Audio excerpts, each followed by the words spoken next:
So thank you everyone for joining our webinar. And even though participants in this webinar are joining from different parts of the world and various time zones, I wanted to acknowledge this land on which the University of Toronto operates.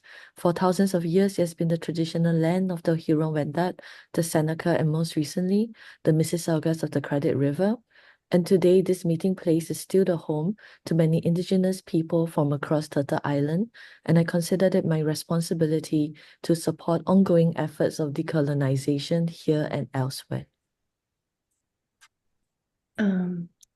Very much like the University of Toronto, the University of Minnesota Twin Cities campus resides on Dakota land ceded in the treaties of 1837 and 1851.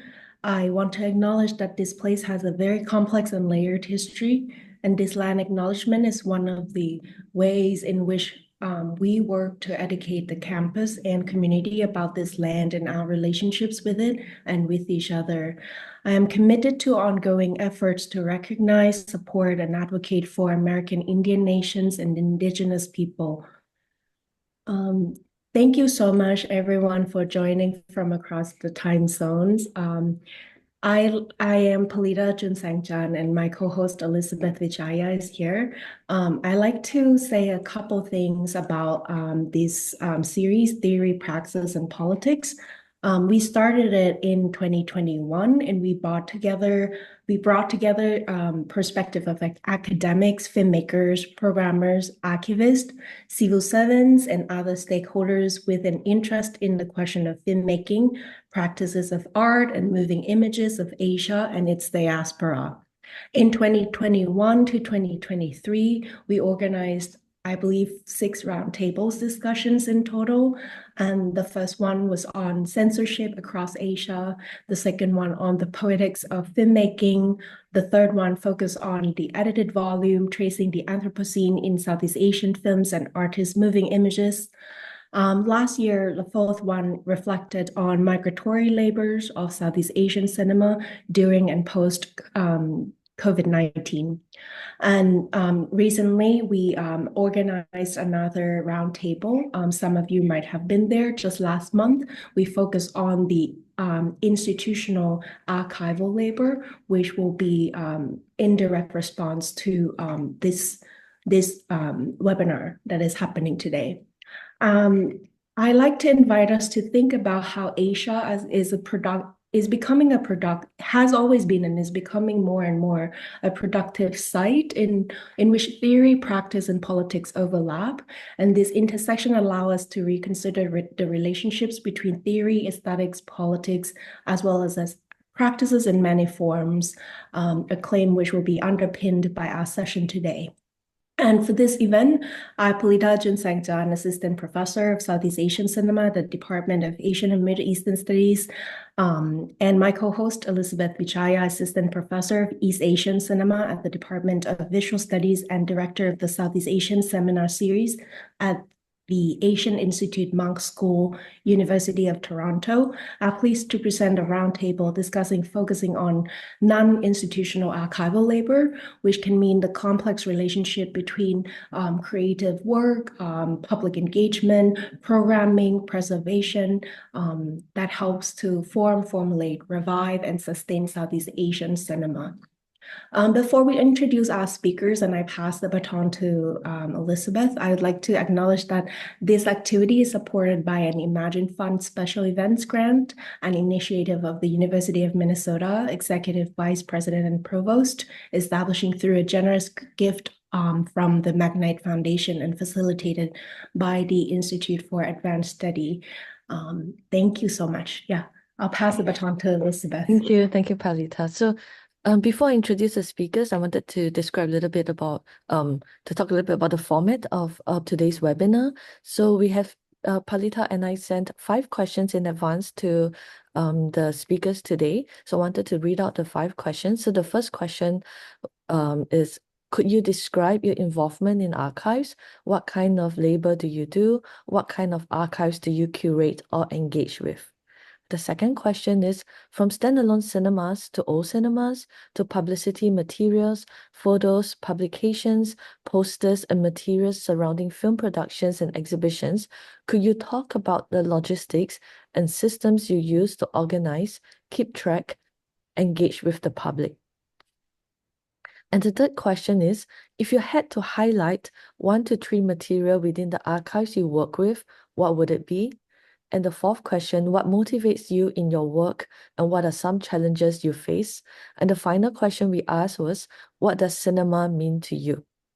So I'm really looking forward to see how our speakers will respond to the questions and more. So the first speaker for today is Yo Minghui, who is an assistant professor at the School of Humanities, Nanyang Technological University in Singapore, and she has co-edited a pictorial biography on the Queen of Amoy Dialect Cinema, Chon Sip Fong, and her first monograph, Amoy Dialect Cinema and Dialect Identity Transformations in Singapore and Malaya, 1948 to 1966, was published in 2020. Her research interests include film and cultural connections between East and Southeast Asia, and her work relies heavily on materials sourced and kept by independent collectors. So I'm reading out just shortened bios. All the full bios are on our event website. So at any point in the time for attendees who have any questions, you would like to ask the speakers or just comments or responses, please input that into the Q&A tab that you should see on your screen.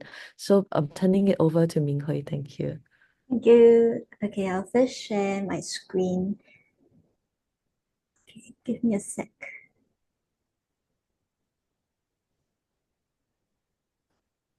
Okay, so first of all, many thanks to Palita and Elizabeth for the invite. This is a very refreshing way of presenting for me, because usually I present about the outcome of my research process, right? But this time I'm presenting like what goes before the end product is formed. So this is very refreshing, and I think more meaningful is with this academic platform, I can actually use this platform to acknowledge and to give thanks to the person who has been helping me so much in my research all this while, who is Mr. Wong Han Ming, a panelist on this panel as well. We'll hear him speak later. But for now, I'll just start off this maybe sharing with a revision of the questions that we were asked to think about, right?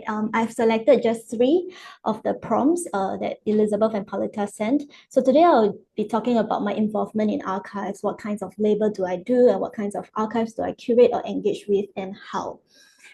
So this naturally means I need to introduce myself and my work. So here it is. I basically write and curate on Singapore's film and cultural history. I guess in one line, this is what I do.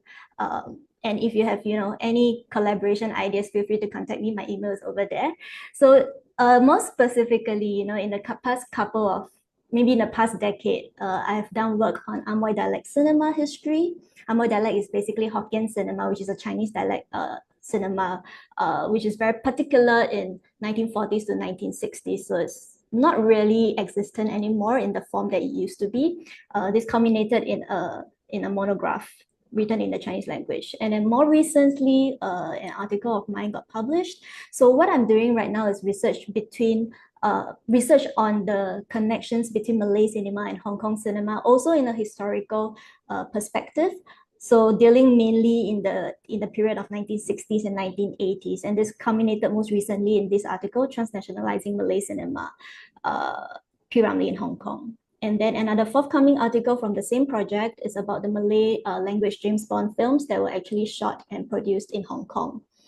Right. And then other than writing, I sometimes curate as well. So in the first quarter of this year, I worked with Asian Film Archive based in Singapore to curate an exhibition on Singapore's comedy duo who were active in cinema in the 70s and 80s. So they are Wang Sha and Ye Feng. So I helped, in collaboration with Asian Film Archive, curated this exhibition in the early part of this year. And then the most recent curation project that I did is with Singapore International Film Festival, and this is a forthcoming project. It's a project called Dwellings. I created a series of short videos with my friends here, as you can see, Kang Sheng, Donna Rabin, Wong Han Min, Ryan, on the old cinemas of Singapore. And then this will be screened as part of the trailers in this year's Singapore International Film Festival. So this in a nutshell is what I've been doing in the past maybe couple of years, like 5 years. And as you can see, it's very history oriented, right? So of course I deal a lot with archives. So like when I was preparing this presentation, it dawned upon me that I've been dealing with history that's mainly circulating in the 40s to the 80s, never really beyond that, right? 1940s to 80s, which also means that I need to look at a lot of old newspapers, a lot of old footage, a lot of old, archival materials. And of course, you know, where do I go to find these resources, right?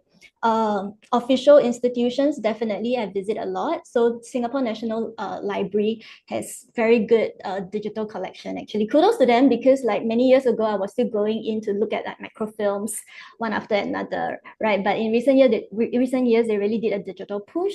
So a lot of the newspapers are now online, fully online. And I visit it very often. As you can see, the algorithm tells me so.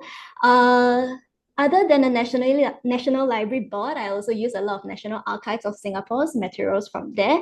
They also had like a very good digital push a couple of years back. So a lot of materials are also digitized, and you know, I use a lot of this catalog and materials as well. So other than official institutions in Singapore, one of the another official institution that I've frequented a lot is the Hong Kong Film Archive. There is a resource center in Hong Kong Film Archive, and I used to go there a lot. I spent quite some time over there looking at materials on a daily basis from when they open to when they close, right? However, although, you know, I visited these official archives and institutions quite a bit and used their resources quite a bit, but in fact, as you can see from the photos just now, when I introduced my work, right, the people I acknowledge more often than not are two people in particular, right? One is Mr. Su Zhangkai, who is not with us today, but I just have to, you know, acknowledge him in passing as well. Okay, but the other person whom I often acknowledge in my work is Mr. Wong Han Min. So instead of interfaces like that or settings like that, right? The setting that I'm more used to when I look at archives is, you know, looks like that actually, right? This is the home of another collector who's not present today. I shall not name him so that because of privacy. But more often than not, right, instead of the comforts, not comfort, these places are also comfortable, but instead of, you know, like the setting of a or rather organized institution, more often than not, I find myself sitting on like floors like that, tiled floors, looking through boxes of materials, and then trying to, you know, make a story out of the materials that I find. Or more often than not, I find myself seated around, you know, this very familiar gray plastic table, looking at, you know, files and files of materials in someone else's living room, right? Or around this glass top coffee table, right? Flipping through files and files of materials as well, also in someone else's living room. So instead of, you know, archives in a form of microfilms, or, you know, like archives where I need to use my gloves to flip the pages, you know, more often than not, I find myself in someone else's home, okay, looking through files like that, right? And then the contents of which will often look like that, right? Instead of, you know, maybe the more familiar interfaces or the more familiar cataloged materials that we might find in official institutions. Right, so coming back to one of the prompts that Elizabeth and Palita gave. So what kind of materials do I use, you know, when I look at non-institutional archives of the kind that I've just introduced? Mainly not film text. So it's rare. In fact, I don't really go to, you know, my film collector friends' home to look for film text. What I look for are usually film magazines, and also film flyers, pamphlets, right? Because when we talk about the era that I'm interested in, which is, you know, 40s to 80s, there is a whole print culture around cinema in this time period. So other than the film text itself, which is, you know, the film that plays, right? We have film magazines, we have pamphlets, we have posters, we have, you know, a whole range of, you know, film booklets, a whole range of print materials, right, that accompanied film screening at that period of time. So we call it, you know, film culture, right? So these are the texts that I would usually go to to find in private collectors' homes. And the value of it really is when we look at film history, many times the film is lost, right? We cannot find the film anymore. However, we through all these film magazines, film pamphlets, film booklets, we can reconstruct the film, right? We can reconstruct the narrative of the film. We cannot see the film anymore, but we know the story of the film. We also know the paratext around the film, so we know the story around the film as well, how it got made, and also this is the key thing, right, that I need for my research. So when I reflect on the differences between using institutional archive and non-institutional archive, I think quite simply put, sometimes when I embark on a new research project, there is simply no information available in official archives. So for example, the examples that I shown just now, Malay film magazines, right? It's so difficult to find Malay film magazines in official archives, right? However, here they are, right? In non-institutional archives, for example, in Mr. Wong Han Min's collection, right? We have an extensive collection of Malay film magazines where I can look through year by year, issue by issue, right? To form stories and narratives that I want to tell, right? Or in the scenario where, I can find a few of the things that I need, right? A few film magazines and all that's kept somewhere in an institutional archive, but usually they are even less comprehensive. The collection would be less comprehensive than the ones that I can find with my private collector friends. And my own reflection is that usually with private collectors, they are really driven by a proactive search, which is motivated by their strong desire and passion to collect and to source for things, right? So maybe we can hear from Han Ming later from his perspective as well, the collecting impulse. Okay, and lastly, I think when I reflect upon the differences in my experiences using institutional and non-institutional archives, I encounter, of course, varying degrees of bureaucracy, right, using institutional archive. Just one example, in a certain film archive in a country, they have this rule where you can only use 5 materials every day. So every day you list down the call number of the materials that you want, but you can only view 5, right? And because I'm not a citizen of that country, so I basically extended my stay in that country just so that I can finish viewing whatever I need to view in their catalog, right? And sometimes it can take me just 10 minutes to finish viewing 5 materials, because it could be like one pamphlet, right? And then one whole day I can only view like 5 pamphlets and have to wait for the next day. So the level of bureaucracy sometimes is a lot, right? But with private collectors, and I'm very grateful for, I have met very kind and very nice, very generous private collectors who would just open their house and let me look at their materials the entire day. So often I go, to meet them during lunch, and then we'll stay all the way until supper, right? Looking at materials in their homes, in their living rooms. So these are the, in comparison, the different experiences I would say I have with different kinds of archives. And finally, I guess, to end off this sharing, one question that Elizabeth and Palita asked me to think about is, how do I engage with these archives and private collectors?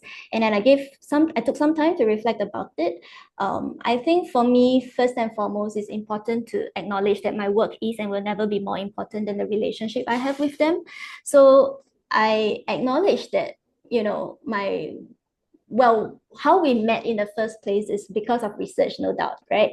Someone connected me with the private collectors, right, because of my research. However, as time passed, you realize that it's not the research that matters, it's the friendship, right? The relationship that I have with them. So this is one line that will never be crossed, even though, the collection is very precious and I need them for my research work, but, the relationship is always priority. And then I guess the second reflection I have is that this relationship is always based on mutual understanding and respect. It's friendship, yes, I said just now, right? But it's also not just on the personal level of friendship. We also, I find, have a shared understanding of how we can work together to achieve a common goal. So at least with Han Ming, who is on the same panel, I know that, he's driven not just by personal interest in his collecting endeavor, right? He also believes in what I believe in, which is cultural history, which is, constructing and reconstructing and rethinking, Singapore and Malaya's cultural history, especially through cinema history. Right. So this culminates also in several projects that we work together. And I just want to share one of those projects that Hanming and I actually work together on. We are actually co-authoring a book together with another co-author, Tu Han Ting. So we are going to write a book together about the cinema history of Singapore, as in cinema, like picture palaces and all, right? Because Hanming has a very extensive collection, right, of images, of pictures, of postcards of cinemas in Singapore. And we all appreciate and understand each other's strengths. So Hanming is great at collecting, he's great at collating information. I think I can write, I can sort of organize, materials together. This is my strength. And then Hanming can do, some other fact checking and other work. So I think working with non-institutional archives or collectors, right, really enables us to be driven by a common goal and shared understanding to work, come together to produce work together. I think that's valuable. And at the end of the day, it's also understanding that the archive is personal. So there is, I said just now, there is a line that I will not cross, which is the relationship I have with the collectors, right, with the so-called non-institutional archive. And this is because we have to understand as well that the archive, in this instance, I refer to Hanming's archive, is personal to Hanming, right? So if, let's say, today is not a great day, okay, or like, let's say, for some reason, I have been denied access, right? And I have to respect that. Because for non-institutional archives, the archive is deeply personal. It's tied to the person rather than, a certain institution or certain laws, right? So this is something that I need to navigate and negotiate with as well, working with non-institutional archives, right? So, okay, I said just now that I will end off soon, and this I really will. This is the last slide. Finally, right, I just want to respond quickly to this question as well. What motivates or drives me in my work? And I mentioned just now about shared goals with Hanming. So I think we all agree that why Hanming collects and why I write and curate about cultural history or film history, right? It's because we all can see the problems of selective amnesia or cultural amnesia in Singapore. It's almost a cliche to say already, right? If you are, someone working on Singapore studies, right? That this is an issue that has been ongoing for so long. But I think what drives me and what motivates me to do this, to do cultural history work, is really this. As I mentioned, sometimes there is no information in official archives in Singapore, and I think that's a symptom precisely of this amnesia, right? This nation-based amnesia, right? And then this is more on the cultural politics side of things, right? When I think about motivation, we think about drive as well. And then as the academic in me would think about psychoanalysis, like drives, right? What drives you? Okay, what's the impulse? And then for me, on a more personal level, the past is more interesting than the present. This is what I got when I was reflecting on this question. Yeah, so quite simply for me, other than all the cultural politics things, right, the selective amnesia and all, but quite fundamentally on a personal level, I think, yeah, the past is more interesting than the present or the future, as a matter of fact, for myself. So I guess this is what drives me to do this work. Yeah. And then with that, I'll end this sharing. Thank you. Thank you so much to Ming Hui for talking to us about, I think we really hear the repetition of the personal, the importance of relationship, the space of the home, right? So this all been very meaningful and inspiring. And I want to introduce our second speaker, Wong Han-min, who's a philatelist and ephemera collector, come researcher of Singapore landscape and social history, which also comprise of the entertainment and film history of Singapore. He was awarded the Supporter of Heritage Award in 2006 by National Heritage Board of Singapore for his efforts in collaborating with the various heritage organizations by loaning his collection for numerous exhibitions, and his film collection has also earned him a special mention when displayed at the 2009 edition of the Venice Art Biennale. He has on numerous occasions loaned his material for exhibitions or initiatives by the Asian Film Archive since 2007. He has also collaborated with Hong Kong Film Archive by loaning his film memorabilia on 2 occasions, the foundation of Run Run Shaw's Cinema Empire and 80 Years of Cathay Organization exhibitions. So over to you, Hanmi. Okay. Thank you for inviting me. I think it's a very rare occasion that I'll talk about what I do. It could be louder. Can you hear me? Thank you for having me. Yeah, it's very a rare occasion for me to talk about my work and not just the output. So let me share my screen.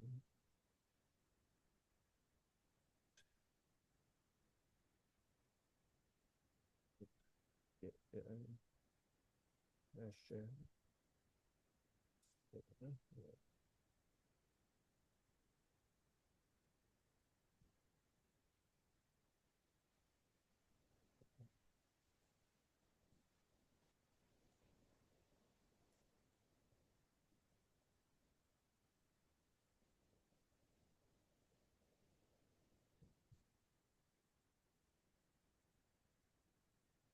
Okay, I think I tackle the last question first. I think it's how I all started with my collection on film memorabilia. Can you hear me? Can you hear me? Okay. We can hear you, but if you could be a bit louder, it will help. Thank you.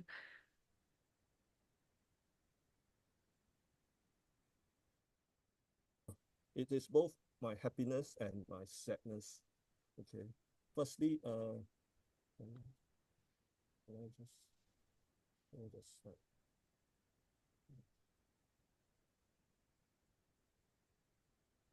Can you see the slide? Yes, I can see this.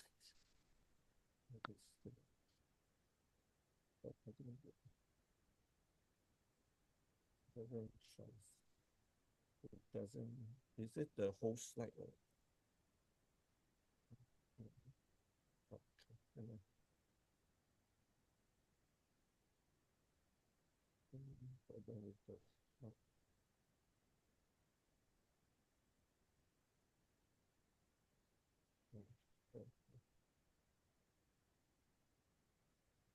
Okay. Firstly, is when I first encountered cinema. I mean, film is on the small screen. It's on the TV screen. And when I just about 4 or 5 years old, when I just remember have some thoughts of memory. So my first film teacher is my grandmother. My grandmother just tell me she likes to watch a lot of the Cantonese movies on the TV set. At those days, they show a lot of old Cantonese movies on the TV, and she will just narrate the story to me, telling me who's the actors, actresses, what are they talking about, yeah, the storyline. So that is my first encounter with cinema, and she's my film teacher. So I get interested to see films and then going to the cinema. Oh. The second thing that really makes me, that is when I started watching films. The second instant is where sadness, because there's an old cinema called Odeon Cinema, which I always used to visit. So, and suddenly it was all demolished. So it just breaks my heart to see it go, because I watch is one of my favorite cinema, and it has a lot of memories for me. So that loss that really motivated me to start my personal memory project on cinema, which is something is very close to me, like losing a friend. Yeah, yeah.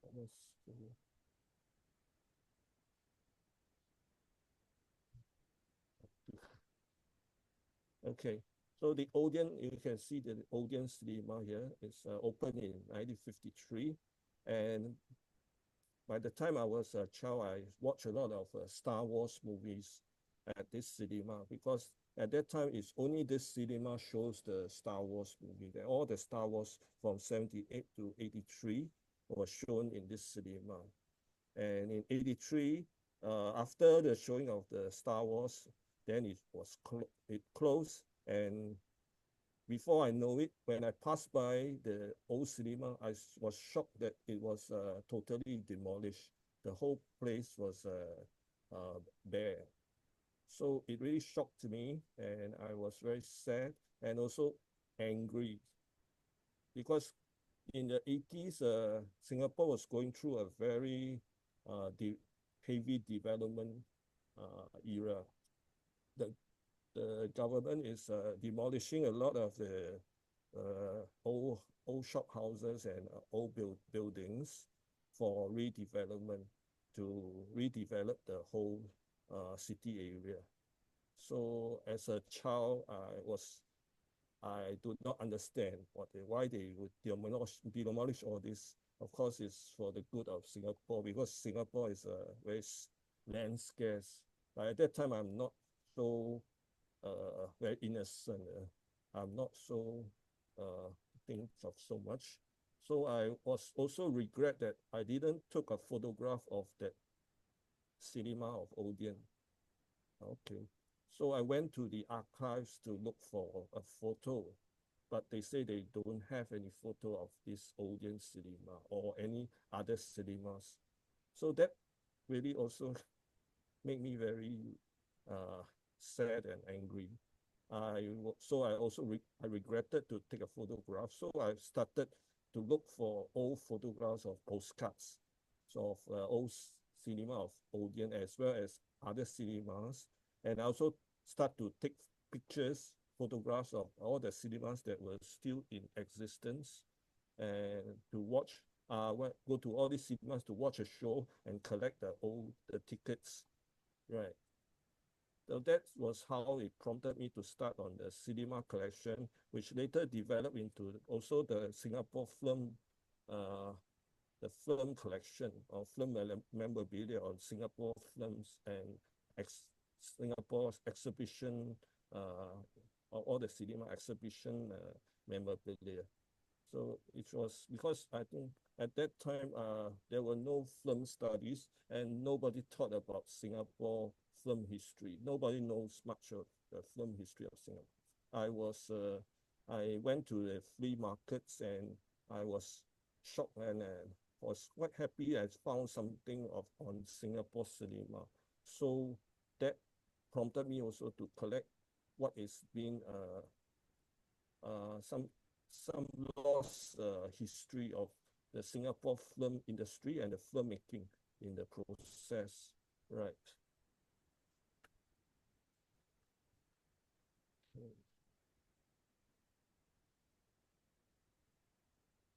There, there besides film history, I also collect other historical items and categorize in the 10 different subjects, right? All on Singapore history because Singapore is going so much changes that I have to collect all this old material to talk about this history in case my memory will be faded away.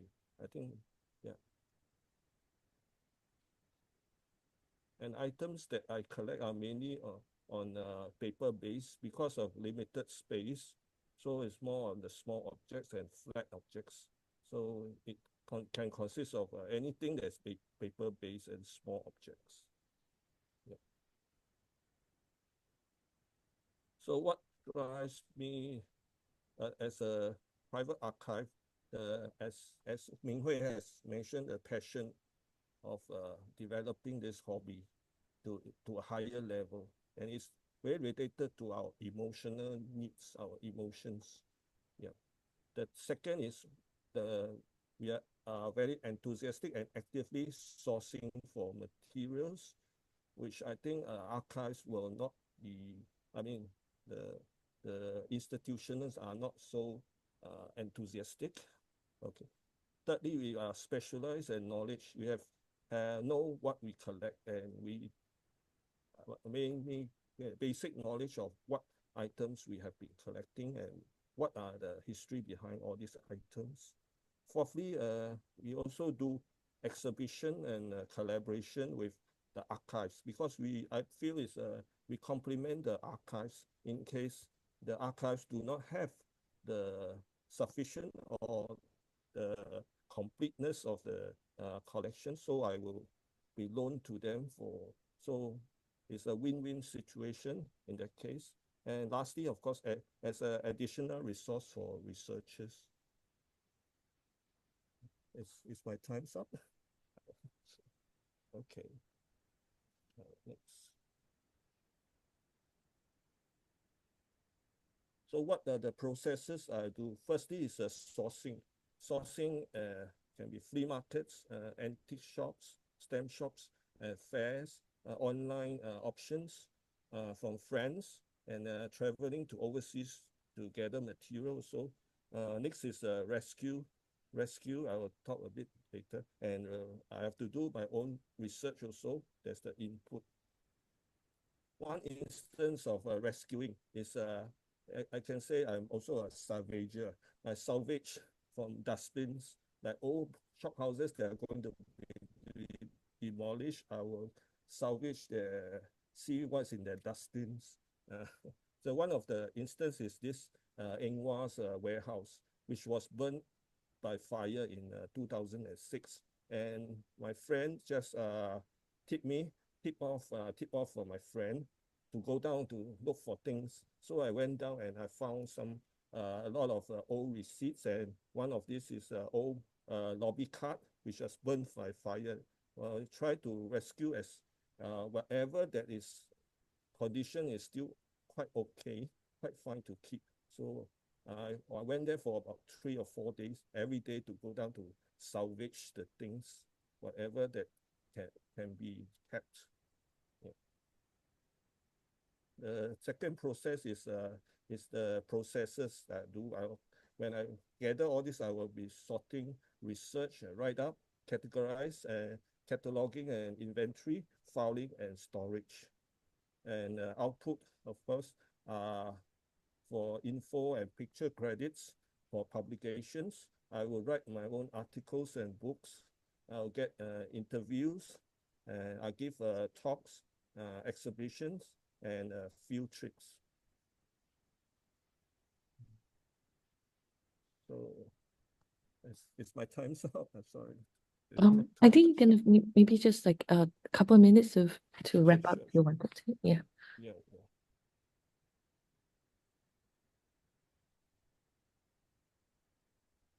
So what is important for my firm memorabilia is, I think, is being here to talk about is a physical evidence as a record and the image. And the proof the existence of lost and unknown or unrecorded films. I also helped the Hong Kong Film Archive to do their filmography, and they found a lot of films that are not listed in their filmography.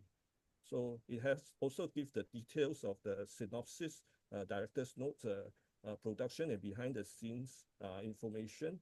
And it also gives the film exhibition details and records. And it's also, when I exhibit, exhibition is also to share and revive our shared past memories. But also more important is the preservation and evocation of the appreciation of rich film and cinema history. I think I'll end here. Yeah, thanks. Thank you so much. Thank you so much, Min. I wanted to introduce our third speaker for the day, who is Lisabona Raman, who studied moving image preservation and presentation in Amsterdam. Her works were created and shown with the support of different institutions, such as the Arsenal Institute in Berlin, iFilm Museum Amsterdam, Film Archive Public Organization of Thailand, and Rubana Underground Hub Jakarta. Since 2018, she also conducts knowledge sharing activities related to the life history of celluloid films which have taken place in different cities, such as Berlin, Cairo, Jakarta. Lisabona is actively involved in feminist collective works. So over to you. Thank you, Liz, and thank you, Palita, for inviting me for the to this roundtable. It's really nice to not only hear what the others are doing, but also to relate to the experience and feelings that you just described. I relate very much to to what you described, Min Hui and Min Wong. This feeling of always having to chase something that is disappearing. And yeah, but okay, let's accept that we work with that condition. Hopefully, in the future things will get better. But in the meantime, we will continue to work with what we have. I also have some illustration I want to share. I was inspired also by the previous two presenters, so I want to start maybe by showing where I'm located in this work with Archive. My work mostly involve two main elements, which first is related to technical aspects of film preservation and restoration. So when I work, I look like this. And the second part, which I also love very much, and actually was my gateway to enter this relationship with archival material, is to make screening programs for cinemas, festivals, or exhibitions. I find that both aspects of my work inform each other, and one cannot exist with another. And this is also something that give me possibilities to, let's say, get to know the history of Indonesia, a country where my parents come from. I also lived there more than half of my life, but I have very little to know about its history, and film was one of my personal connections to the culture and to the history of the country. And so therefore, the work that I do is very personally motivated. But of course, I have to take into account that I was growing up in the final years of the military regime in Indonesia, where basically political consciousness is very intensely changing, and there was a lot of questioning about how the country was and what the future of the country would be at that time. So this condition also affected me very much in terms of giving not only motivation, but also context and a network to connect to. I often work with film archives, film historian, or heritage activists, both in Indonesia and outside of Indonesia, who are doing film programs, writing books about film history. I mean, despite the rich history of not only Indonesian cinema, I would also dare to say Southeast Asian cinema, we don't have so many history books. And so I'm also very excited to hear that you're going to write a book, I think we really, really need more references to our history. And in this work, I encounter a lot of institutions, even if I myself don't work with institution. I'm a freelancer, and the work that I can do with institution always done as partnership. So I have never really worked for the institutions with film collections before. And I started out actually as a cinema programmer back in 2006 in Jakarta. There is a small program cinema called Kino Forum, and my task was to make film programs, and among others related to Indonesian film history. When I first got this assignment, I thought, yes, okay, whatever, must be easy. Film history, right? And only to experience for myself that, yes, indeed, it was not very difficult to do programs with European film history, French films, German films, even Japanese films. But when it comes to Indonesian films, like I felt that I was hitting a hard wall. Materials to be screened was really, really hard to get. They're either existing in a very bad shape, or very decayed, incomplete, or simply nowhere to be found. And so this is when I started realizing, okay, I want to know more and I want to do more in relations to this very obscure uh, system or infrastructure around cinema history. And I started looking for institutions because probably differently than Singapore, for example, there are institutions that collect film, but public institutions, we don't have public institutions dedicated to film archiving.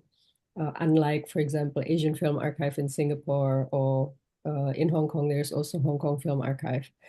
And so film collection are pretty much dispersed like in different institutions, and they're always like the minority of a bigger collection, either a paper collection or audio collection. And I have to say, the institutions that collect film in Indonesia has really a lot of room to improve how preservation is practiced, and how access is practiced. And especially, I think also the paradigm of not only collecting, so what to collect, but what to give access to. So the stewardship. Yeah, I would say the problem also with what Min Hui was saying before, institutions sometimes don't make it easy for people to access their collection. And in Indonesia, especially, I can say that this is a result of many, many years of authoritarianism, in which the politics of looking at history, studying history, only favors like one direction and excluding others or marginalizing others, sometimes even outlawing others. So I feel that the relationship between us, the public, with the archive in Indonesia is very problematic, and it's very much weighed by conflicting interests. So that is the context where I started being interested in work of archives. And I want to share 3 projects coming from communities. So all of these projects don't come from archive institutions, but from outside of the institutions that I had the privilege to be involved in as probably my starting contribution to our roundtable today. The first one, I want to illustrate is what a website called filmindonesia.or.id. This was launched in 2010, but the database was created starting in 2008. And this is if you're familiar with IMDb, so it's a kind of similar database, but it spreads through Indonesian film history from 1926 to today. And this catalog is a way for us to keep track of Indonesian film history's development. Not only like film titles, but also people, cast and crew, awards, for example, movie theaters, and audience numbers. This site is updated every day by a team of volunteers. The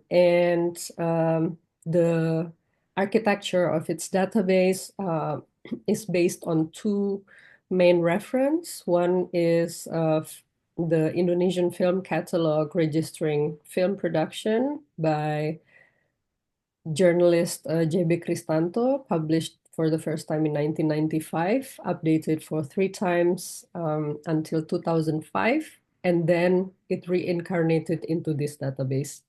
The second main reference that we use for this architecture is S.M. Ardan's, it's called Who's Who of Indonesian Cinema. So it's basically like an encyclopedia of people working in cinema. And with each name, there is usually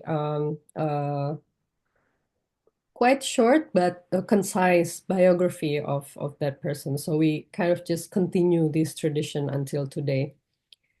But what has been really quite nice as a development is if you see here on the right hand side, there is a box that's called Penonton. That is where we keep track of the audience numbers. And this information is contributed by both film producers and movie theaters. Indonesia doesn't have an publicly transparent box office registration system. So in the beginning, in the 1980s, the journalist J.B. Kristanto started to just note audience number based on public releases. And then when we went digital, we tried reaching out to movie theaters and producers, see if they want to give us voluntarily their information. And the response was really quite good. And until today, every day, we collect like this information, and 2 times in a week, movie theaters and producers would kind of send us their information. So it's a pretty reliable, daily updated information system about the state of Indonesian film history of today. What is even me, I think this is pretty crazy, is that it's done 100% voluntarily. We have no sponsors. Sometimes we would create like book on the state of the industry of that year or certain period, but that is almost the main source of income other than some donations. So some film producers or filmmakers would donate to maintain our websites. And the second part of my work, which is more dominant, especially after I completed my training in film preservation and restoration, was restoration project. From 2013, in Indonesia, there is one film restoration being funded by public money. So this is not a lot. And commercially, the scene for restoring films slowly come alive. And a lot of private companies also start remastering their catalog. But I want to encourage us to also make a difference between commercial motivations in restoring film and motivations about related to historical research. Because the difference is actually we have to work using very different methods. If a restoration is conducted to aid, let's say, the understanding or inquiry into history, then we have to do much more than just clean up or make a film look and sound better. There is a lot of research work to be done, and this is exactly the problem with restoring Indonesian films, because reference is very hard to get, and we really have to work very closely with people who collect old magazines and books and newspapers, and also we have to also take into account people who sell used magazines to be able to find information really similar to what you were talking about. And but from this historically motivated project, we are able to create a more diverse picture of what Indonesian cinema was like in the beginning of 1950s, so just after the independence. Yes, thank you. I'm aware for the time limitation. Yes, our historiography is painted as something very militaristic and masculine. And also the history books that are available about Indonesian cinema really looks down on commercial cinema, genre cinema, you know. Nobody really took them seriously. And through our limited possibilities in historical research and restoration, we actually could find that the scene was so much more diverse, and each author or each genre of film catered to different audience. And through building up on this restoration, we were able to do also more precise research about aesthetics, also how certain filmmakers are in network with each other, and also the politics of the time. So I'll jump into my third example, and this is my final example that I want to share. This is Kelas Liarsip, so a collective that I was invited to join by the two founders who are in either side of the picture, Evi Srihandayani and Julita Pratiwi. This is a virtual study group with special focus on film archiving, restoration, and feminist historiography. Our first project is to trace the work of Ratna Asmara, probably the earliest record of a woman who's credited as film director in our country. And we are currently working on restoring her third film. Unfortunately, we couldn't find her first film yet, but her third film. And I would like to, in Q&A session, if I may, also ask Bin Hui and Ming Wong for some information relating her and her theater group, if possible. Thank you very much. Yes, so thank you so much to Lisa Bona. And I wanted to introduce our fourth speaker for today, who is Philip Jablon, who is an independent US-based photographer, researcher, and archivist with a focus on cinema adjacent Southeast Asia.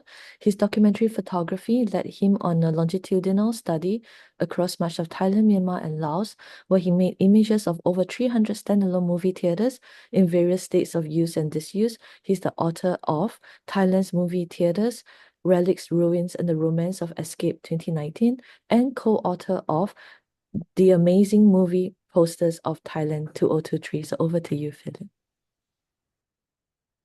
Thank you, Elizabeth. Thank you, Palita. Thank you, everybody else, for being here. And it's nice to be around some like-minded people. So I have to admit that since basically the start of COVID, my focus on documentary photography has taken a backseat to other aspects of life. So I'm not as actively engaged in the documentary aspect of what I used to do.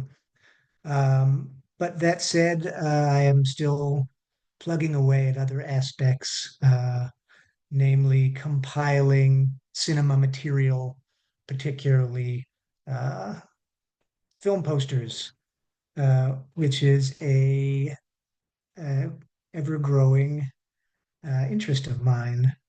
And let's see if I can get this up and running.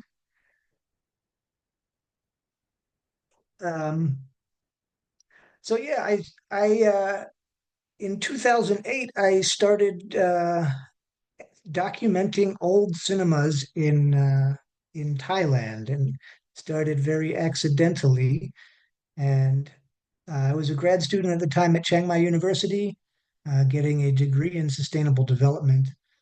Um, and I was having trouble writing my thesis. So I basically just started to kind of kill the pain of not being sure whether I would finish. I started in haste traveling around and looking for old movie theaters. And so over the years, I have uh, gotten very interested in the architecture of cinemas of the region, as well as, like I said, that led to movie poster collecting. So uh, I've I've been documenting and archiving cinema adjacent Southeast Asian materials. Um, and to answer the question of how do I go about uh,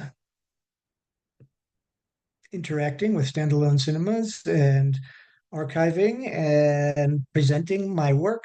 So when I first started this, after about maybe maybe a few months and having documented a handful of theaters in northern and northeastern Thailand, I started a blog, which was called the Southeast Asian Movie Theater Project. And this became my basically my where I would display all of my work, all of my findings, from photographs to uh, the stories that I encountered on the way and whatever relevant data I could find. Um, and my goal was very simple. It was to document as much as I could while it was still there. And it led me on a very widespread journey across the region. These first two photos are of theaters that I documented. The Seonsuk is a cinema uh, in Udon Thani province, which I believe it is still standing, but had long been closed when I was there. Uh, this next one is the Trang Rama, which was in the city of Trang in southern Thailand. And as you might notice, the middle letter there, which is the Rarua, the R sound, it looks like it's been kind of misshapen for some reason. And what I was told is that it was actually struck by lightning and kind of melted down. So just these are the little kinds of idiosyncrasies you learn when doing this kind of work. Um, so aside from the blog, or as the blog went along and my images started to uh, become a little well known, the Thai media picked up on this work. And I suppose it was something of interest to have a foreigner who was traveling to every province to do something that was seemingly pointless. Though I think at the time, it was when I started this, it was at a very strange period in the development of cinemas in Thailand. Basically, at a period when the old standalone variety of movie theater was starting to uh, go out of favor and get replaced by the omnipresent shopping mall. Uh, and in my mind, this was something which I had become aware of from my from living in the United States, where basically, in my hometown of Philadelphia, I grew up with dozens of movie theaters in our downtown, standalone movie theaters, which were had very unique, which were very unique spaces and specialized in different films. To by the time I became a teenager, all of that was lost, and we had basically a few giant mall style theaters, which were the common uh, spaces for screening films. So I noticed that Thailand was at the cusp of getting rid of their old standalones and developing the shopping mall theater outside of places like Bangkok and Chiang Mai, more widespread across the country. So that was my impetus. Um, aside from the, or as my work became more well known, I was invited to give exhibitions in various places at film festivals. In particular, I started my first one at Busan International Film Festival in 2012. And it was kind of like a regular or a steady flow of exhibitions, mainly at film festivals. And slowly but surely, the idea of cinemas as spaces of potential preservation, I would say, started to grow. And obviously, this was not simply because of my photography, it was also just a kind of a more current that was going throughout uh, architecture communities and preservation communities in the region. Um, so, where am I now? I'm at the Bangkok Rama. Oh, so here's a little story about this theater that's on display now. This was in a suburb of Bangkok. It's called the Bangkok Rama. And as you might see on the marquee, there is actually writing still there. So this theater was in operation. And it says, basically, it says, showing all day 4 movies continuously. And if you, uh, as I did my research and did my photography, I came to realize that whenever you would see a theater that was still operating and it had that signage on it, it essentially meant that this was a cruising theater. Maybe they were showing porn. It was kind of code for anybody who was looking for that. So, anyhow, I show up at this theater and set up my camera and my tripod and was documenting the exterior, and somebody from the theater comes running out, waving his hand and trying to tell me not to make this photograph. Uh, so I spoke to him for a moment and explained to him that I wasn't interested in documenting what was going on in the theater. I had no interest in you know any of that, and I was just trying to make a record of the building while it was still there. And after a while, he gained my trust and allowed me to take the photo. But in the midst of doing so, uh, you'll notice down in the corner this gentleman who was exiting the theater while I was taking photographs and started in full sprint to try and avoid the camera's gaze. But there he is, forever immortalized. So this theater, by the way, is now gone, as is this one, as is this one is still there. This one is now gone as well. Um, I moved over from Thailand to Burma or Myanmar, which had a very different cinemascape, I guess you can say, at the time. Namely, their old standalone movie theaters were still in operation by and large. And this had to do, I think, with the probably some political developments. Whereas Thailand was, kind of well down the road of the neoliberal capitalist, uh, you know, political regime. Burma was mired still for many years under military dictatorship and very much isolated, which led to a much slower transformation of its urban spaces. And the cinemas were actually still in operation when I got there in 2012, the old kind of cinemas. This changed over time, and by the time I went back after I went in 2010 and 2011, and theaters were in operation. The old standalone variety were in operation throughout the country. By 2016, the changes that ensued between 2012 and 2016, the scene was changing. And for instance, theaters like this were now gone, and you were getting more multiplex styles of theater, specifically in larger markets like Yangon and Mandalay. Um, so yeah, there's me. Why am I showing this? Oh, this was from GQ. GQ Thailand decided that I was saving classic movie houses through my photography and advocacy. Um, Anyhow, this is what I did. And let's see, let me answer more of this question if I still have time. Oh, so yeah, over the years, I've moved from an interest in strictly cinema spaces to, uh, here we go.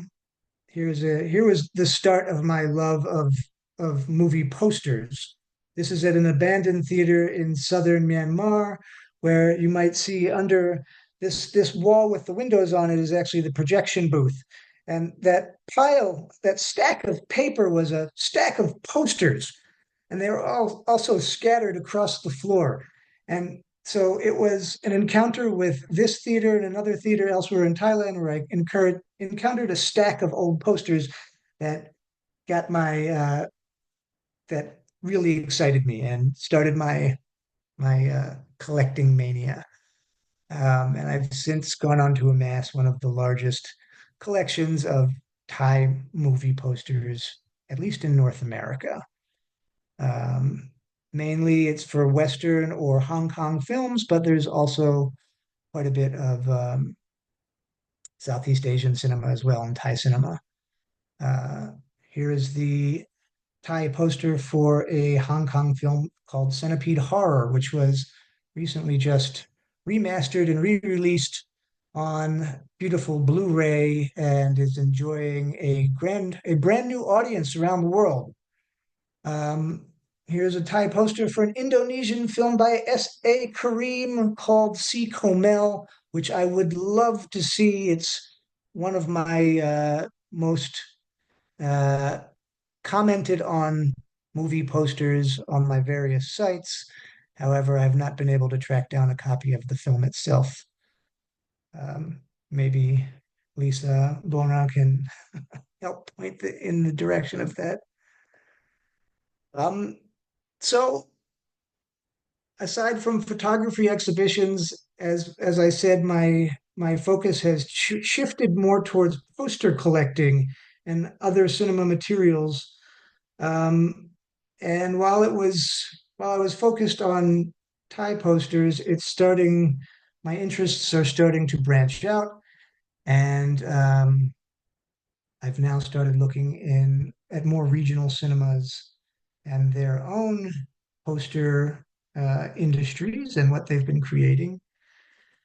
Um, I've had a number of exhibitions in the US highlighting Thai movie posters. And in so doing, I also have been curating a bit of Thai cinema, vintage Thai cinema, which is by and large unknown to American audiences outside of extremely cinephilic communities, I guess you can say. In November of last year, when my most recent book came out, we had a book launch at a cinema space in Philadelphia, where I'm from, and I screened what's his name? Utana Mukta Senit's wonderful coming of age film, Butterfly and Flowers, which was a huge hit among the audience. Later on, I screened a film at another book talk I held in New York City, and we screened the great Thai exploitation film Cannibal Mercenary, which also got quite a warm welcome. So, after I published this last book last year, this most recent book, The Amazing Movie Posters of Thailand, and seeing this kind of general interest in Western audiences, and I would say actually global audiences in Southeast Asian cinema, I'm very interested in seeing what can be done with this. So I have been actively compiling posters from various countries in Southeast Asia and East and Southeast Asia, namely Taiwan, Hong Kong, Thailand, and Indonesia, though my Indonesian collecting has not started yet at all. And my hope is to bring a greater awareness of the cinema histories that exist in these countries. And I have no experience doing anything related to actual cinema preservation, but I think that's the route I would like to go. I don't know how I'm going to do it. I really don't, but yeah, there's a ton of material from around the region, as you all know, uh, which which has audiences that just need to be exposed to it. So, yeah, that's where I am. Thank you. Thank you so much, Philip. It's amazing to see some of these visuals as well. So if I may remind our audiences that we have a Q&A box, and you can, if you have questions, you can type down your question and we'll go one by one. We can answer one by one. We can see it from there. So panelists will see it from there as well. Maybe if I may get the ball rolling with the Q&A. So one of the things that I noticed, right, as someone who's also writing a book on a Thai film history, just the archival challenges and the sort of the abundance of the materials, right? It could be challenging at time. And Hanmin, you gracefully told us about your process, right? And I think that was so helpful, like resourcing, going to flea market and talking to friends. I mean, all of these things, right? There's an intersection between the sort of personal work, right? The emotional care, passion, something very intimate. And then the intersection with the sort of outreaching, right? Being there all the time, and also collecting and compiling materials. So there's that part that I heard from your personal collection, and Philip too, with the sort of taking the photograph and then, someone came running out and saying no, and you had to do some sort of interlocking into the conversation, right? Like being in conversation with them and persuading them. So there's that part. But then on the other hand, I heard, right, with Min Hui's and Lisa Bonas, you mentioned the sort of national scale of erasure, of amnesia, of sort of dictatorial sort of authoritarian history, right, within Indonesia, and the sort of cultural amnesia with Singapore. And I can totally see that as well playing out with Thailand, with the sort of multiplex and all, which is more like capitalist, sort of utopian world, right, of capitalism. My question is precisely between these two, right? Like, how do you reconcile, like on the personal level, and then how do you sort of, I don't know, what are some of the things that keep you going, right? Like, I mean, in the sense of how do you navigate the sort of challenges of, let's say, like Lisabona, like in the case of, I mean, the politics of Indonesia, we all know it's a lot. It's very heavy, so I'd like to share, if that's okay, some of the thoughts or sort of afterthoughts around these questions. Thank you.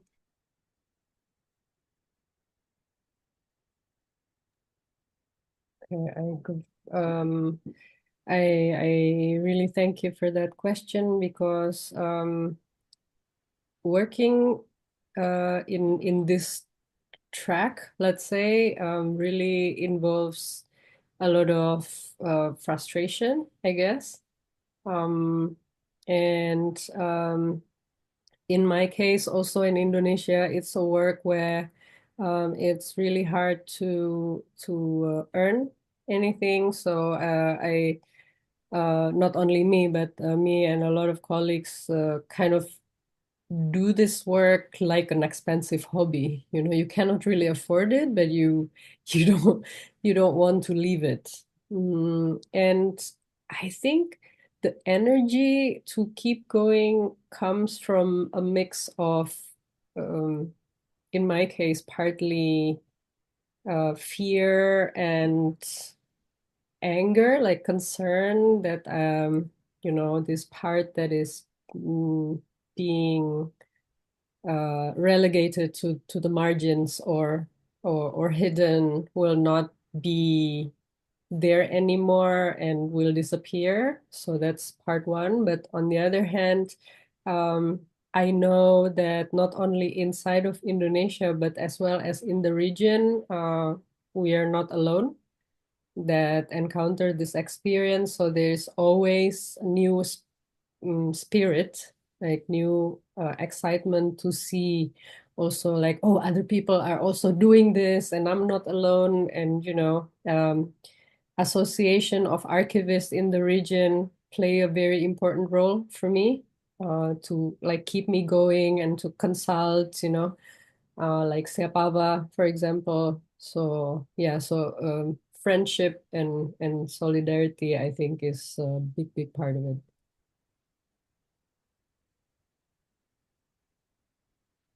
Probably Minhui also has something to share. Yeah, and Minhui, if I may direct you to the Q&A as well, I think there's a question for you too that may Yep. be of the answers.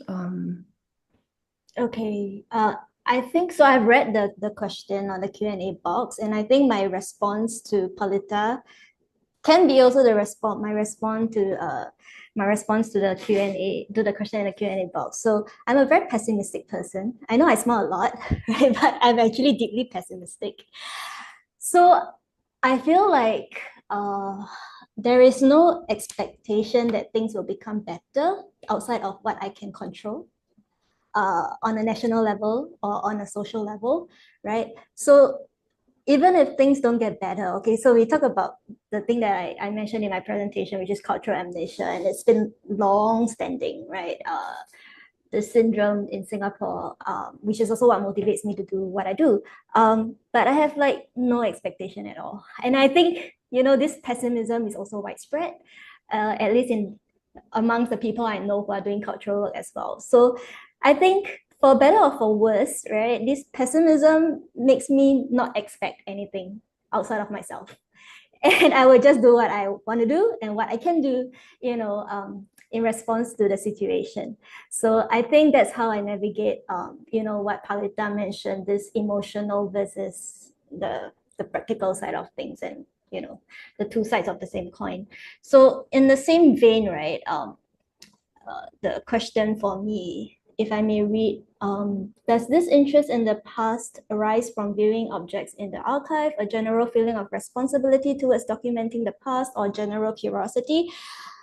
For me, well, pessimism, yes, right? So strangely, pessimism is a drive for me, both on a cultural level and also on a personal level, and probably they merge, right? So, and then that's where my sense of responsibility comes about, because I'm pessimistic as well, that anything would change. But because I'm already pessimistic, so I don't really become sadder when nothing changes outside of my control, you know? Yeah, and to go back to the question mentioned psychoanalytic drive, when I mentioned that the past is more interesting than the present or the future, I think it's also going back to my understanding of myself, that I cannot hold on to anything in the present or the future, and I actually have no interest in projecting. I have no interest in projections, but I'm interested in going back to find out how we became who we are. So I think, in a very long-winded answer, a lot of these personal things, a lot of my personal being is also related to, the cultural level, or like, wider social psyche, if you may. Yeah. So that's a long answer to the question.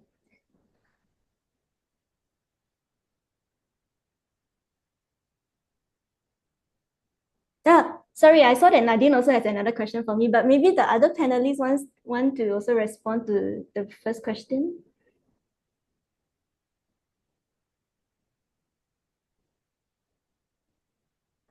I mean, if I may speak personally, when I was doing this, I shared a sense of pastness. It was something that I had always been interested in, and for me, as a foreigner and as a visitor in Thailand and the rest of the region, being able to find these spaces and do the actual research, and talk to people, which was the most gratifying part of the research. Um, it gave me a window into the societies that I would never have had, and helped me understand exactly, as you said, and how we are, how we got to where we are now. So, yeah.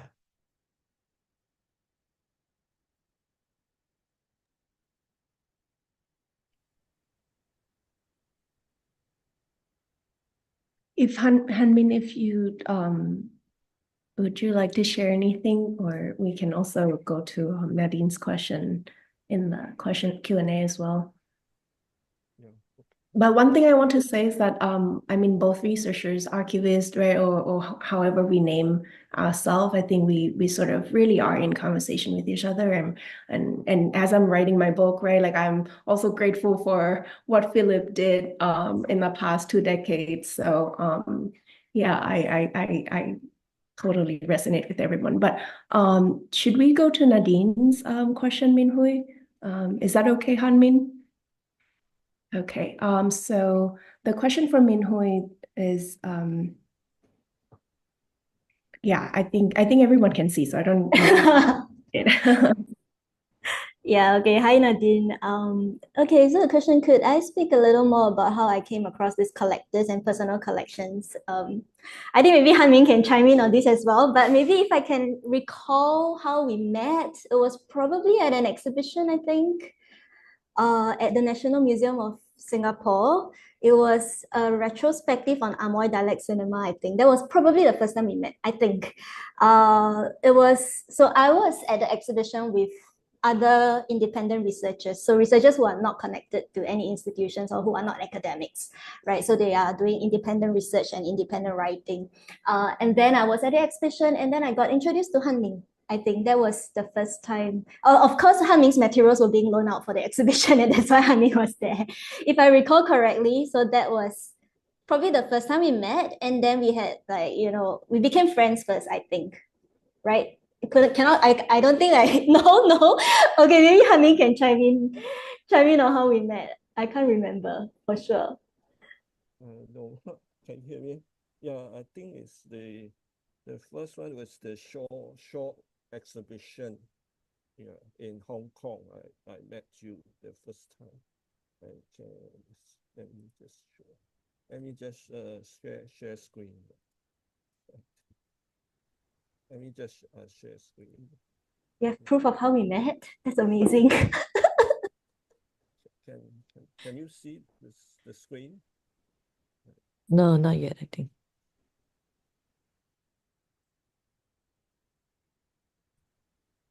So you see, one great thing working, like why I'm not a collector, because I don't have a collecting impulse. My memory is like, Yeah. Can you see the? Yeah. We met in 2014. Can you see the screen? Yeah, we can. Yeah.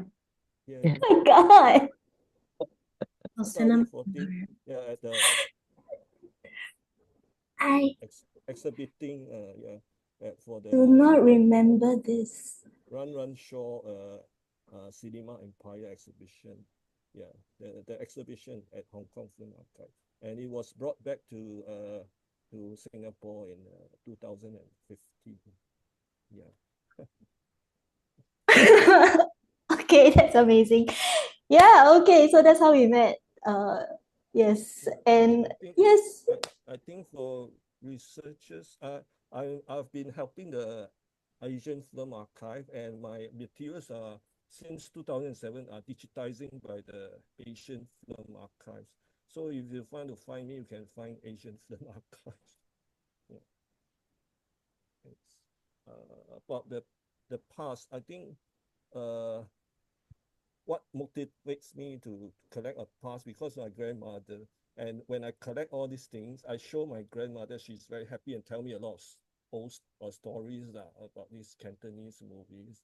And when I did exhibitions and the visitors, a lot of the elderly, people will come out and say, wow, these are the old movies they saw, and these are the pictures of the cinemas that were gone, and they visited them during their school days, when they're young. Yeah, they say they have forgotten how it looks like, the cinema looks like, because it's gone, and they didn't take any photographs.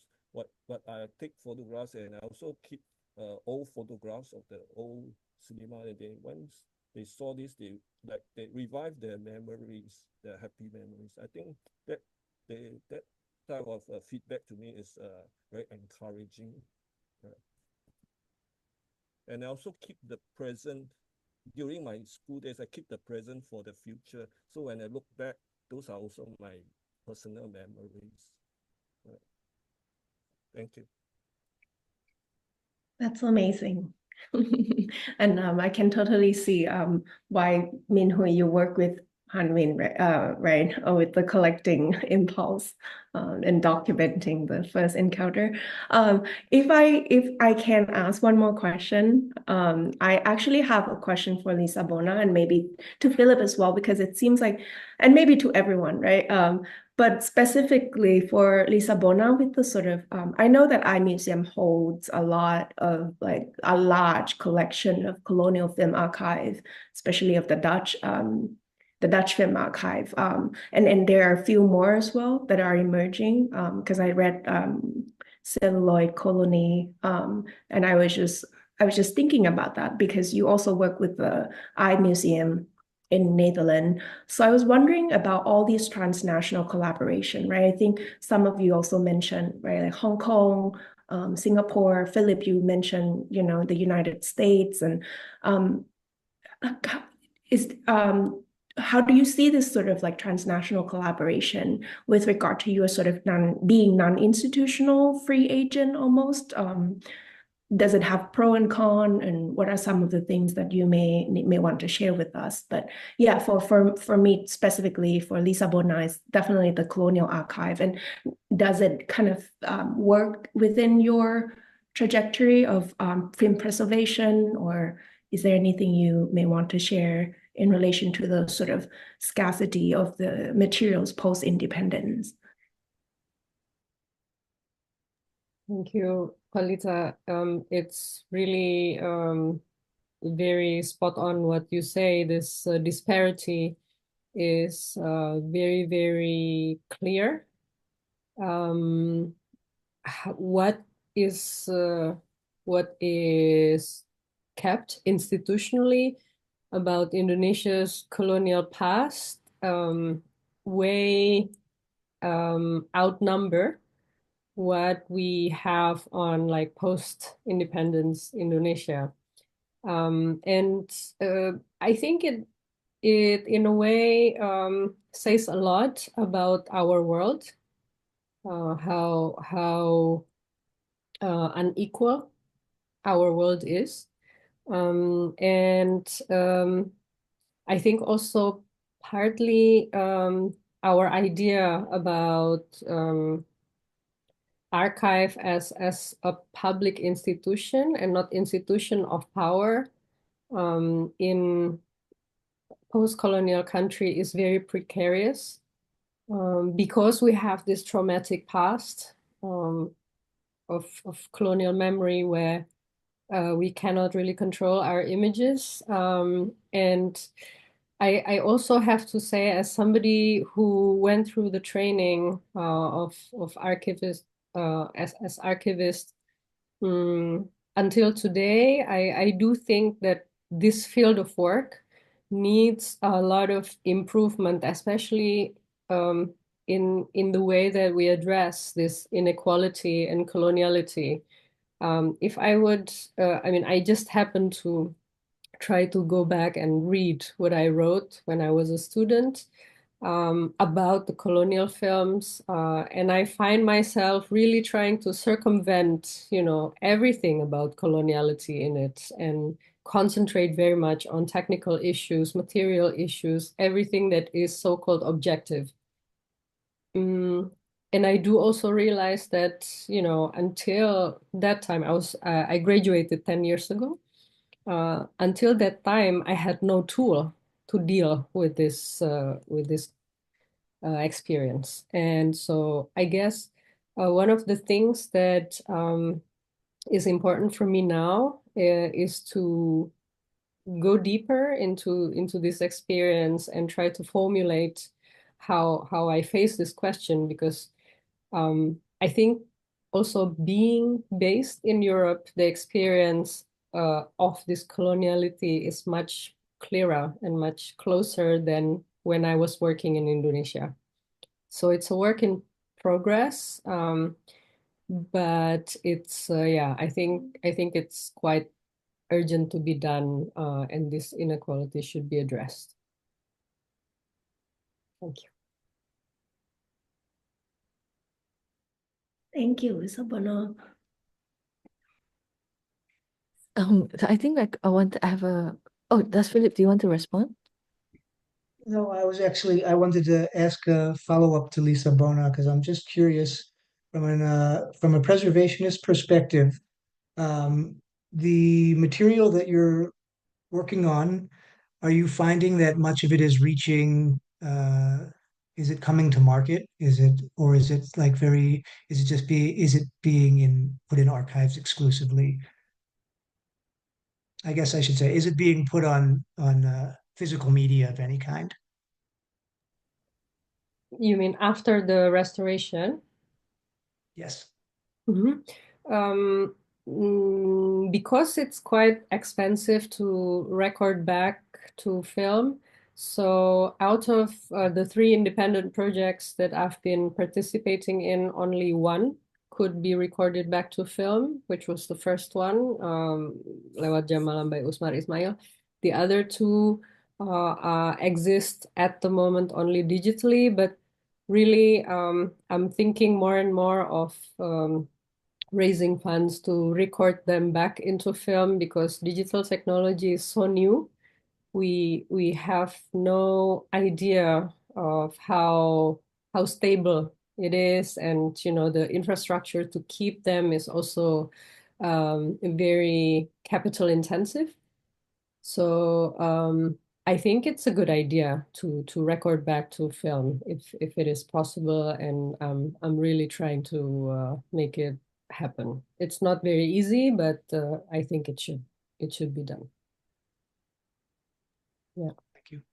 Okay, so we are bringing this session to a close soon. So I just wanted to thank all the speakers before I pass it back to Palita. And I think just from listening to everyone, right, I wanted to reiterate just from that I find all of your work very, very inspiring because there's something that is so self-driven and independent. And also thinking about the response to Nadine's questions, right? How Han-Min and Ming-Hui met, or like how Philip found the posters on the floor, right? Like this kind of unplanned meetings between people and also between people and objects, or what Han-Min said about scavenging, right? Like saving the objects left after the fire. So the way all of your work requires you to react to what you encounter.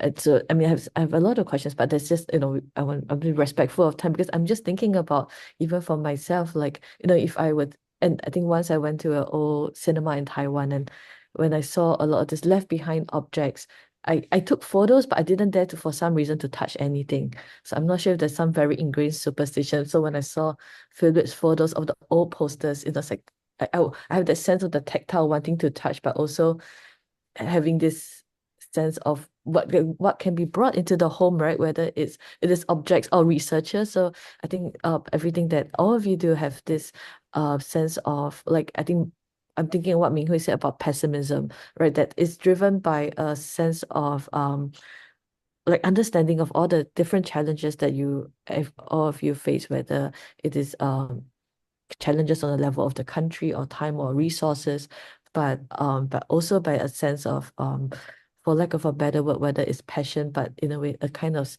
self-determination, but also reaching out for community, right? So I just wanted to say I'm very grateful for the work that all of you do, and I'm passing it to Palita. Just keep it short as well. I think Elizabeth, and a very good note, right? The community part. And I really hope that audiences today would join me and Elizabeth later on when we do this again, because I think this is absolutely the goal of Theory, Praxis, Politics in the seminar series. We really want to bring people together from different fields, right? And people who inspired each other and keep doing that. And I think this is the community that we really want to foster. So thank you everyone so much for joining. I know it's really late in Asia as well. So